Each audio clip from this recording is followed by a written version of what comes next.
दोस्तों, पिछली जो वीडियो थी उसमें हमने फ्लावरिंग प्लांट में मेल रिप्रोडक्टिव यूनिट अर्थात एंड्रोसियम और उसका जो स्टेमन के बारे में चर्चा की थी। स्टेमन में किस प्रकार से जो पोलन ग्रेन अर्थात मेल गैमेटोफाइट और पोलन ग्रेन से किस प्रकार से मेल गैमेट का निर्माण हुआ था, ये पहले चर्चा हो चुकी थी। इस वीडियो में हम आपसे चर्चा करने वाले हैं जो फीमेल रिप्रोडक्टिव यूनिट अर्थात जो पिस्टल या कार्पेल की।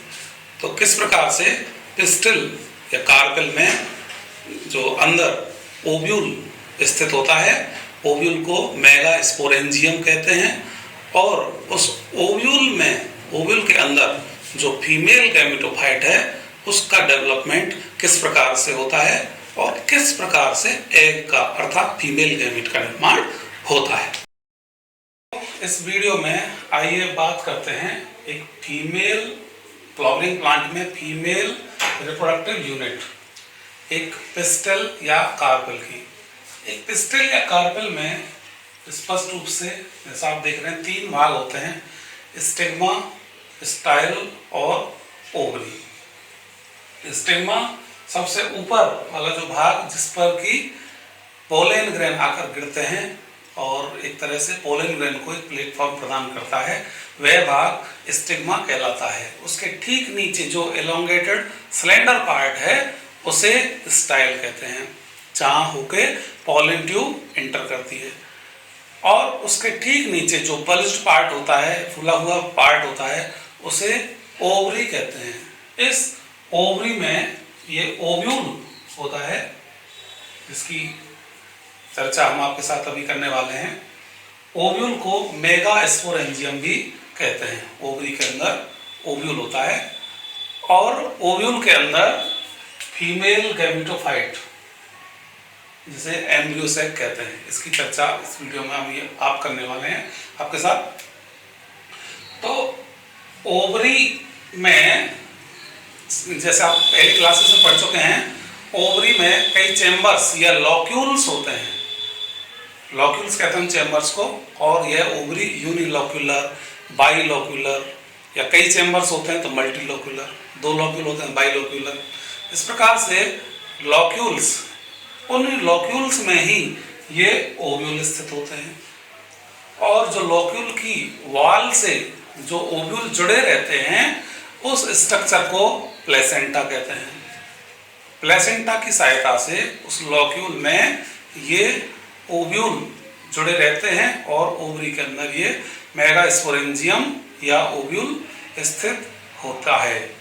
और ये जो एक ओव्यूल है, इसके स्ट्रक्चर के बारे में बताने से पहले एक चीज की जानकारी और आपको होगी, जैसा आप पहली क्लासेस में पढ़ चुके हैं कि एक गायनोसियम में जो पिस्टल होती है वह या तो सिंगल पिस्टल होती है तो उसे कहते हैं मोनोकार्पलरी, और अगर यह पिस्टल या कार्पेल अगर कई होती हैं, 2 होती हैं, 3 होती हैं, बाई कार्पलरी, या फिर 3 या 4 ज़्यादा होती हैं तो मल्टी कार्पलरी से कहते हैं। और यह भी आपने पढ़ा होगा कि यह पिस्टल जो है कार्पेल फ्यूज्ड कंडीशन में अगर मिलती हैं तो इस कंडीशन को सिनकार्पस कहते हैं, और अगर ये फ्री कंडीशन में मिलती हैं तो इस कंडीशन को एपोकार्पस कहते हैं। तो ये किसी भी कंडीशंस में ये मोनोकार्पलरी या बाइकार्पलरी, ट्राइकार्पलरी या मल्टीकार्पलरी, और इसी तरह से अगर ये फ्यूज्ड, सिनकार्पस या एपोकार्पस मतलब फ्री कंडीशन में, ये कैसे भी ये फ्लावरिंग प्लांट्स में, फ्लावर में पाई जा सकती हैं। तो अब चर्चा करते हैं ये ओव्यूल के बारे में। ये ओव्यूल की स्ट्रक्चर जो आप देख रहे हैं, और एक एनाट्रोपस ओव्यूल। तो एनाट्रोपस क्यों कहा गया है इसको? एक्चुअली एनाट्रोपस इसलिए कहा गया है कि जो इसकी जो कवरिंग है, जैसे ये इंटेगुमेंट, और जहां पर इंटेगुमेंट अनुपस्थित है उसे माइक्रोपाइल कह रहे हैं। तो ये जो माइक्रोपाइल और जो फ्यूनिकल जो है स्टॉक, जो ओव्यूल का जो स्टॉक है उसे फ्यूनिकल कह सकते हैं या फ्यूनिकुलस, एक ही बात है। तो माइक्रोपाइल और फ्यूनिकुलस कि जो पोजीशन के आधार पर ये ओव्यूल 6 प्रकार के होते हैं।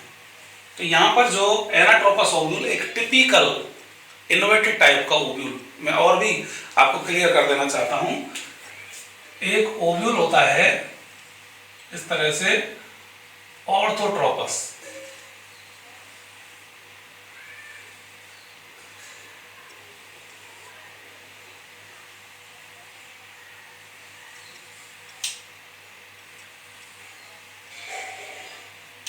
इसमें यहां पर फ्यूनिकल है,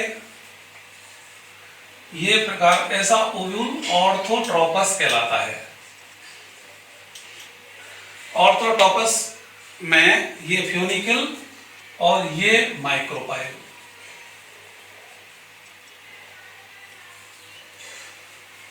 तो आप देख रहे हैं फ्यूनिकल और माइक्रोपाइल एक ही सीध में है, ये स्ट्रेट ओव्यूल है। इधर माइक्रोपाइल और जस्ट माइक्रोपाइल के अपोजिट में ये जो टिश्यू है ये चला जा। तो ये माइक्रोपाइल और जो चला जा और फ्यूनिकल एक ऑर्थोट्रोपस ओव्यूल में एक सीधी लाइन में आ जाता है, ये सीधा स्ट्रेट ओव्यूल है और यह साइकस में पाया जाता है। लेकिन जो मोस्ट कॉमनली जो डाइकोट और मोनोकोट में पाया जाता है उसमें क्या होता है, ओव्यूल की बॉडी इस तरह से ये 180 डिग्री पर टर्न कर जाती है। देखिएगा ये 180 डिग्री पर ये टर्न कर गई। और एनाट्रोपस ओव्यूल में जो फ्यूनिकल होता है, ये फ्यूनिकल ये लंबा फ्यूनिकल होता है। अब देख रहे हैं ये ओव्यूल की बॉडी के साथ ये फ्यूज होकर और एक रिज बनाता है या फिर एक उभार बनाता है और जिसे रेफे कह रहे हैं। तो ये लंबा फ्यूनिकल है जो ओव्यूल की बॉडी, ओव्यूल की जो बॉडी इस तरह से मुड़कर 180 डिग्री पर मुड़कर, और जो माइक्रोपाइल है ये वाला जो छिद्र है माइक्रोपाइल ये फ्यूनिकल के समीप ऐसे मुड़कर आ गया है। तो ऐसे ओव्यूल को एनाट्रोपस ओव्यूल कहते हैं जो मोस्ट कॉमन है डाइकोट और मोनोकोट में। तो ऐसा ही ओव्यूल जो मोस्ट कॉमनली पाया जाता है, इसी की चर्चा यहाँ पर, इसी के स्ट्रक्चर की चर्चा करते हैं। इसके अलावा और भी 4 प्रकार के जो ओव्यूल हैं जो हेमीट्रोपस कहते हैं, कैम्पाइलोट्रोपस, एम्फीट्रोपस, सिरसिनोट्रोपस, जो अलग अलग प्लांट्स में पाए जाते हैं। तो सबसे पहले मैं बता रहा था ओव्यूल का जो फ्यूनिकल यह जो एक तरह से कह सकते हैं स्टाक ऑफ ओव्यूल का जो स्टाक है इसे फ्यूनिकल कहते हैं। तो ओव्यूल की जो बॉडी होती है और जैसा यहाँ पर फ्यूनिकल से जहाँ जुड़ती है, जिस स्थान पर जुड़ती है उस स्थान को हाइलम कहते हैं।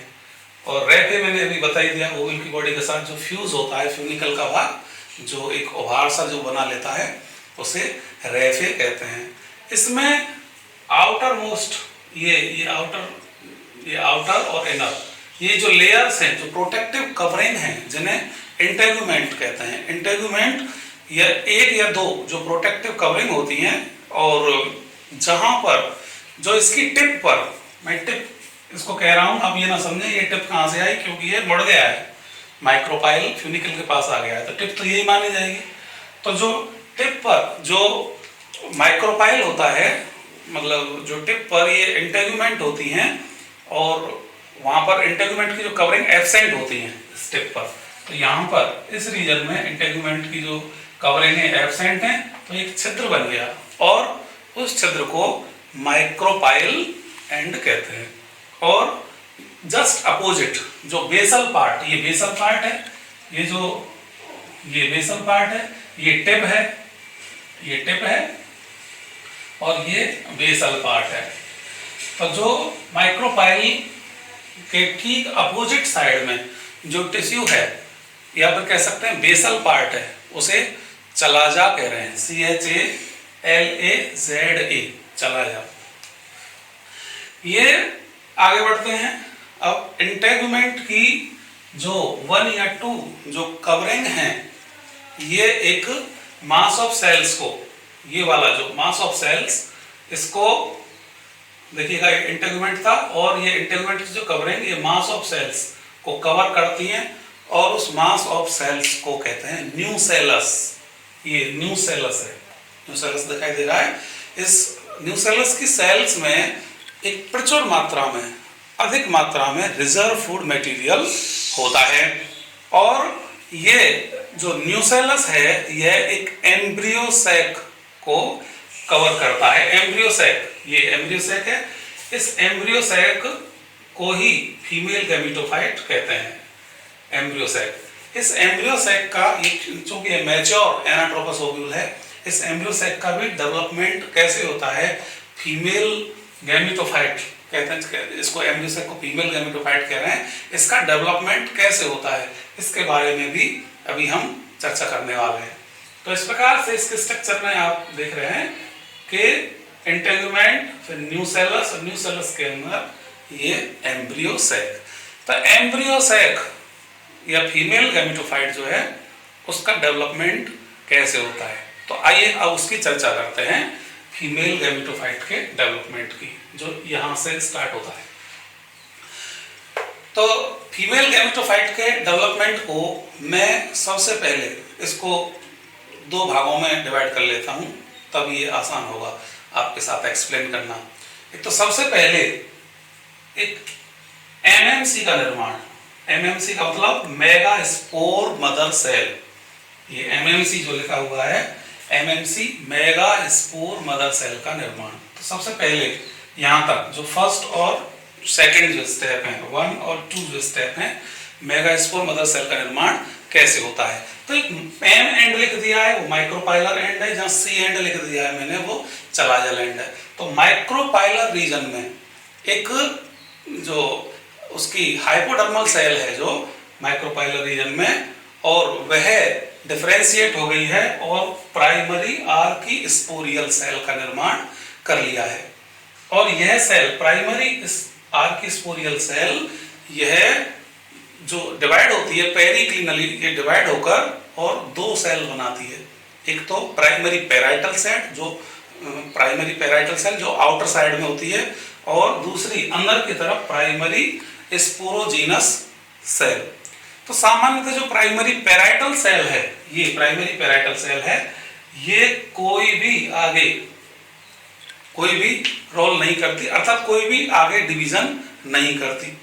लेकिन जो स्पोरोजीनस सेल है, ये प्राइमरी स्पोरोजीनस सेल जो अंदर की तरफ, ये डायरेक्टली एक मेगा स्पोर मदर सेल की तरह कार्य करने लगती है। मेगा स्पोर, जैसे उसमें माइक्रोस्पोर मदर सेल बनती थी, ऐसे ही यहाँ पर मेगा स्पोर मदर सेल का निर्माण कैसे हुआ, एमएमसी का निर्माण कैसे हुआ। तो मैं जो संपूर्ण जो डेवलपमेंट ऑफ जो फीमेल गैमेटोफाइट था या डेवलपमेंट ऑफ एम्ब्रियो सैक था, उसकी संपूर्ण प्रोसेस को मैंने दो भागों में डिवाइड किया है। तो पहला भाग मेरा है एमएमसी का निर्माण कैसे हुआ, इसकी चर्चा की हमने आपके साथ। तो एमएमसी का निर्माण देखिएगा कैसे हुआ। माइक्रोपाइलर एंड की तरफ प्राइमरी आर्की स्पोरियल सेल जो हाइपोडर्मल सेल से जो डेराइव हुई थी, और ये प्राइमरी आर्की स्पोरियल सेल में ये डिवीजन हुआ है, और जैसे आउटर प्राइमरी पेराइटल सेल और इनर प्राइमरी स्पोरोजीनस सेल। अब यहाँ पर प्राइमरी स्पोरोजीनस सेल अब एमएमसी की तरह, अर्थात मेगास्पोर मदर सेल की तरह कार्य करने लगी। अब इसमें ये डिप्लॉयड है, एक्चुअली ये डिप्लॉयड सेल है एमएमसी, मेगास्पोर मदर सेल, इसी से ही मेगास्पोर का निर्माण होने वाला है। और मेगास्पोर मदर सेल से मेगा स्पोर बनने की प्रक्रिया को कहते हैं मेगा स्पोरोजेनेसिस। तो मेरा दूसरा स्टेप वही आ रहा है, मेगा स्पोरोजेनेसिस। तो मेगा स्पोरोजेनेसिस में एमएमसी अंडरगोस मियोटिक डिवीजन, और meiotic division you know very well, 2 steps में होता है, meiosis first and meiosis second. तो 2 स्टेप में 4 हैप्लॉइड सेल्स बनी हैं, और ये एक लीनियर टेट्राड के रूप में ये 4 सेल्स अरेंज हो गई हैं, और ये 4 माइक्रोस्पोर बन गए हैं, 1 2 3 4, ये हैप्लॉइड माइक्रोस्पोर बन गए हैं जो लीनियर टेट्राड के रूप में अरेंज हो गए हैं।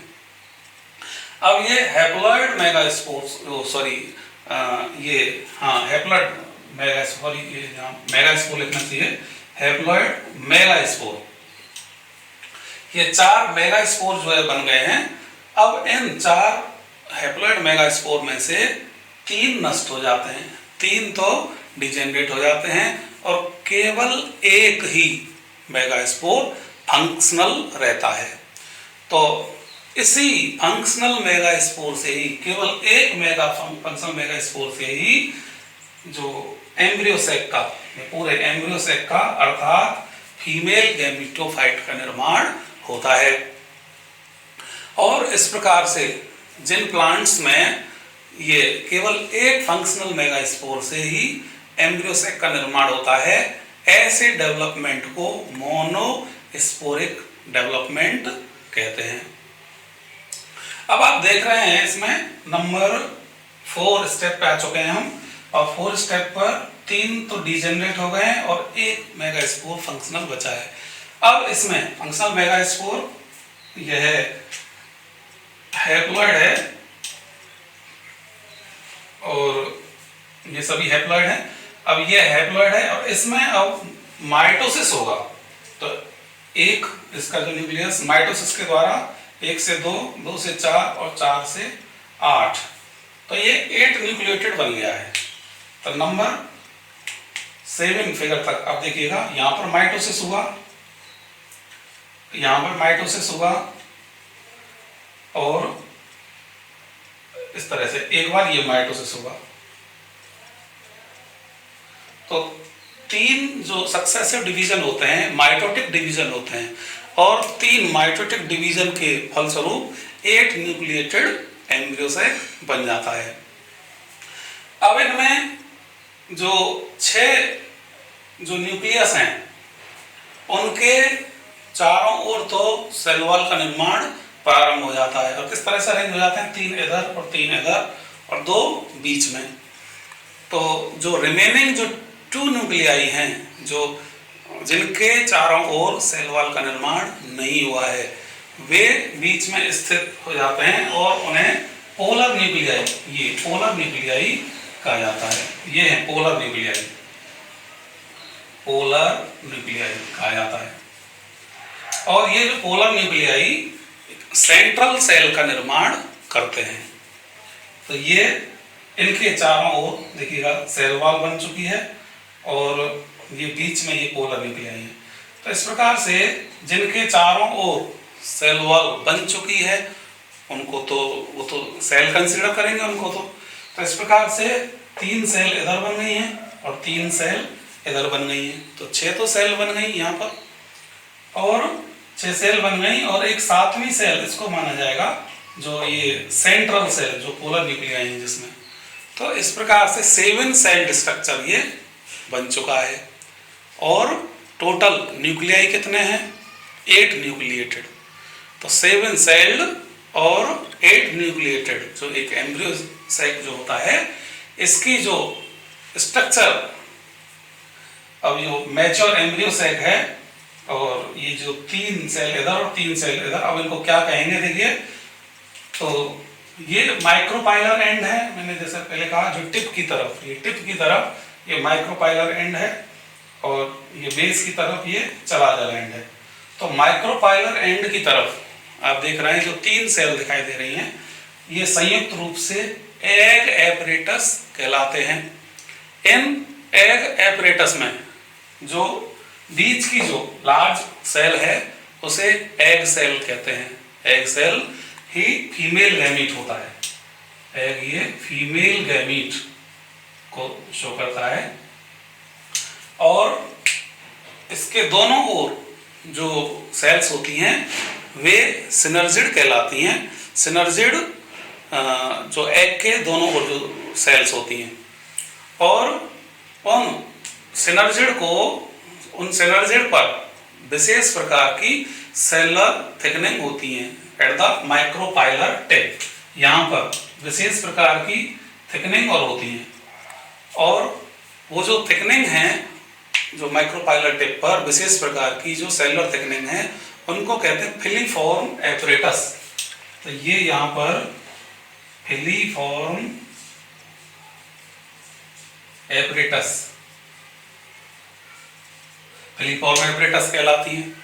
ये फिलीफॉर्म एपरेटस का जो इनका इम्पोर्टेंट रोल होता है, जो पोलन ट्यूब, अभी बाद में नेक्स्ट वीडियो में पॉलिनेशन की चर्चा करेंगे, तो पोलन ट्यूब जो आती है यहाँ होकर और पोलन ट्यूब इसमें प्रवेश करती है, तो ये फिलीफॉर्म एपरेटस उसको गाइड करते हैं, पोलन ट्यूब को सिनर्जिड में यहाँ पर प्रवेश करने के लिए ये इसको गाइड करते हैं, क्योंकि उसमें मेल गैमीट होते हैं और वो एग सेल से, वो पोलर न्यूक्लियाई से मिलने वाले जो गैमीट होते हैं फर्टिलाइजेशन के समय पर।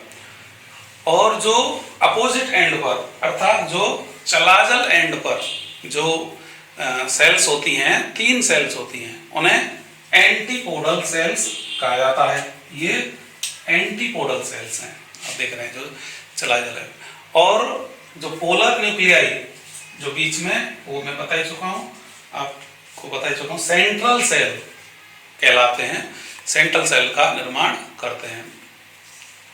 तो ये मैच्योरिटी पर, जैसे ही मैच्योर हो जाता है एम्ब्रियो से, तो at maturity it is a 7 celled and 8 nucleated structure.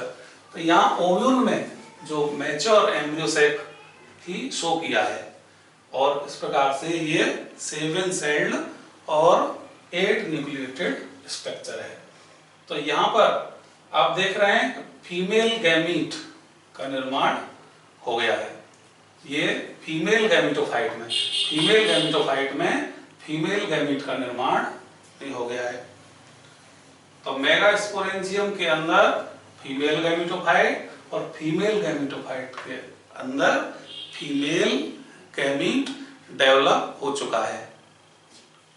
और मेल गैमीट पहले वीडियोस में बता दिया था, और अब नेक्स्ट वीडियो में हम चर्चा करेंगे किस प्रकार से मेल गैमीट आएगा और इसको फर्टिलाइज करेगा।